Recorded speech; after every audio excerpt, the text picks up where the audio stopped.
It's 6 p.m. Sunday here in Korea. Thank you for joining us. I'm Daniel Che. We start with the news that an AirAsia passenger plane carrying 162 people has gone missing while en route from Indonesia to Singapore. Search operations have been launched, but we do not know the fate of the plane. For details, we have our MINJI online. MINJI? Good evening, Daniel. This is what we know right now. AirAsia Flight QZ 8501 lost contact with the Jakarta Air Traffic Control Tower at 7:24 a.m. local time. This was a little under 2 hours after the plane, which was bound for Singapore, left the Indonesian city of Surabaya. Indonesian authorities say the pilots had asked to change route to avoid bad weather just before the plane lost contact with air traffic control. The aircraft was said to be flying at about 32,000 feet and had asked to fly at around 38,000 feet to avoid clouds and stormy weather. The plane was believed to have been flying over the Java Sea when communication was lost. We must stress that pilots on board this flight are known to have experience and no distress calls were sent prior to contact being lost. A search and rescue operation has been launched, and Singapore says it has activated its Air Force and Navy to help. AirAsia, which is a low-cost budget carrier based in Malaysia, has also set up a crisis center for worried relatives to call. Well, MINJI, I hate to say this, but it seems likely, according to some experts, the plane has unfortunately crashed, though, as it would have run out of fuel by now. What about the officials? What are they saying? Well, Indonesia's National Search and Rescue Agency says it believes the plane has probably crashed in waters about 145 kilometers from Belitung Island, which is roughly halfway between Surabaya and Singapore. They have dispatched a rescue team to the area, and there is speculation that the Airbus A320 circled over the sea near Belitung to avoid a storm before it experienced severe turbulence and crashed into the ocean. So, MINJI, what about the passengers? Could you fill us in on the details about the people on board? Yeah, sure. There were 162 people on board this AirAsia flight, 7 crew members and 155 passengers, which includes 16 children and an infant. As for their nationalities, the overwhelming majority were Indonesians, 3 from South Korea and 1 each from Singapore, Malaysia, and France. Seoul's foreign ministry says the Korean nationals are a man and a woman in their 30s and a toddler. The ministry has convened an emergency meeting. They will monitor progress in the search operations for the missing plane. The government also plans to closely watch related authorities' search operations and will study various options, including the dispatch of a response team. Well, there's been so many unfortunate incidents related with air travel so far this year. Let's hope the lives of 162 people are all. We can expect some positive news. There are no fatalities have been reported yet, so hope springs eternal. We do hope for some good news coming from you. Next time we connect online, MINJI, thank you for that report. Moving on to other stories, North Korea has been suffering some internet disruptions for the 6th straight day today. The North's main propaganda website and 2 other sites whose servers are based in China have not been accessible on this Sunday. Another site that's based in Germany can only be accessed intermittently. The websites of the North's official news agency and the Communist Party's official newspaper, however, are back up and running. Internet services in North Korea started going dark last Monday and went out altogether on Tuesday following bitter exchanges with the United States. Washington has blamed the North for the recent hacking of Sony Pictures and vowed to take a proportional response. Pyongyang denies the Sony hacking claims and accused the U.S. of launching a cyber attack that shut down its internet. The head of South Korea's state-run nuclear power agency says hackers with suspected links to North Korea are still launching cyber attacks on the country's nuclear facilities. Korea Hydro and Nuclear Electric Company CEO Cho Seok says his agency is cooperating with state authorities to find out the motive for the attacks and where they are being launched from. He added that the company will unveil measures to strengthen security systems against such attacks in the coming days. Cho's comments come after confidential files, including facility blueprints and operator manuals, were leaked online earlier this month. Employees were also bombarded with thousands of emails containing malicious code over the space of a few weeks. The Korean government is pressing ahead with its deregulation drive as it looks to give the local economy a much-needed jolt. Officials from the public and private sectors met this Sunday to assess which regulations should stay and which should be scrapped. For more on what proved to be a productive meeting, here's our Kim Ji-yeon.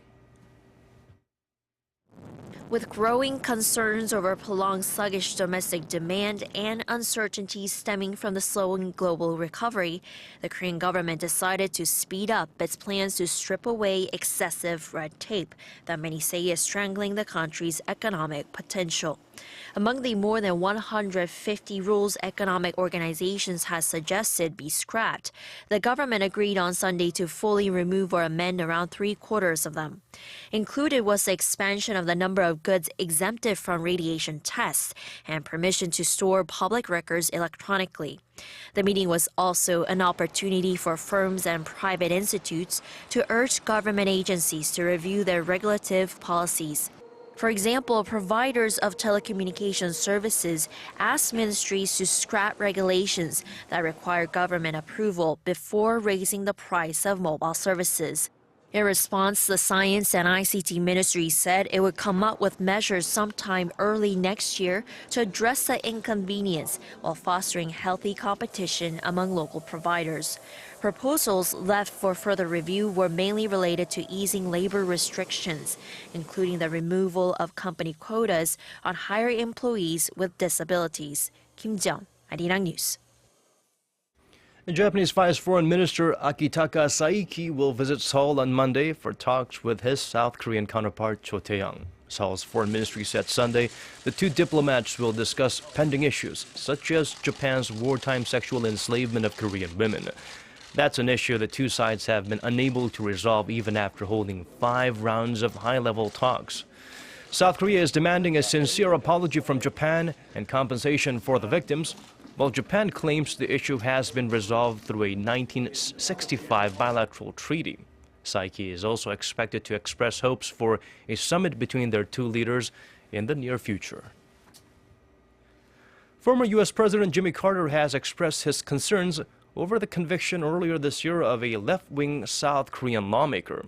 In a statement mailed to Korea's Supreme Court from his NGO, the Carter Center, he said Lee Seok-gi's conviction took place under the provisions of a highly restrictive national security law established during an era of autocratic military rule, that the conviction of the Unified Progressive Party lawmaker appears to contradict both Korea's international human rights treaty obligations and the nation's global reputation as a successful democracy.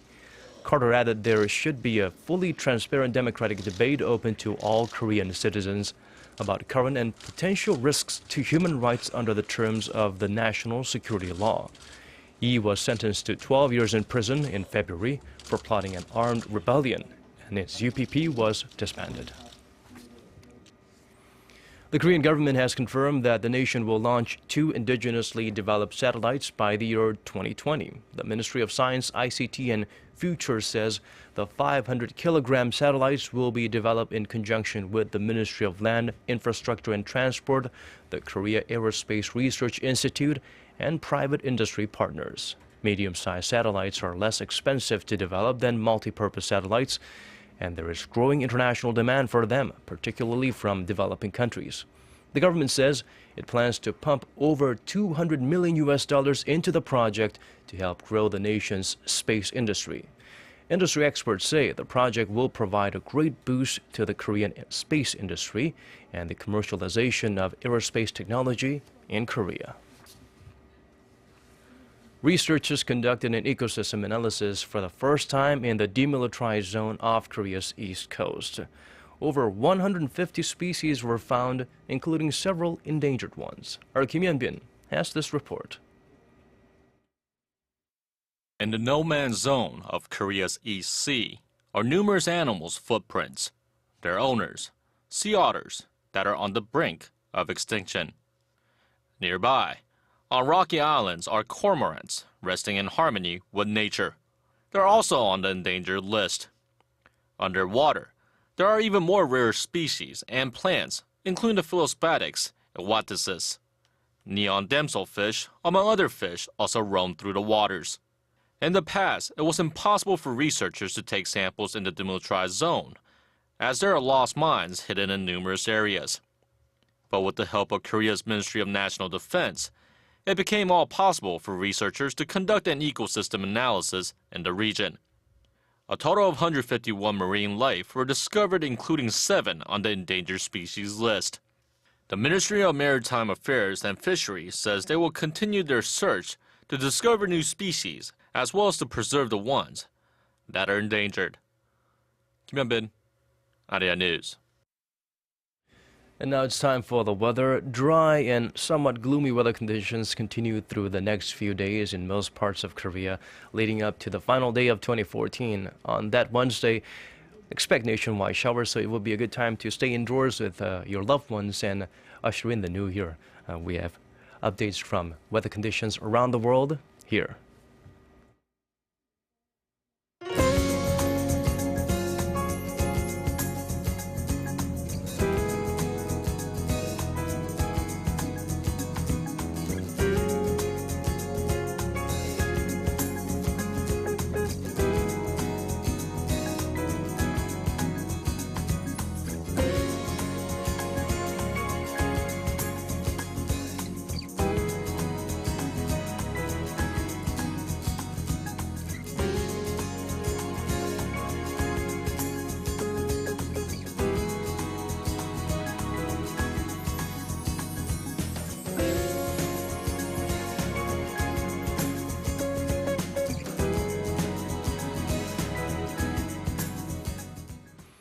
Well, we've come to the end of our newscast, but we have more updates coming your way at 10 p.m. Korea time. We'll have the continued coverage of what's going on with the missing AirAsia Airbus and, of course, the rescue and search operations on the Italian ferry which caught fire. Thank you for joining us for now, and we'll see you back here at 10 p.m. Korea time.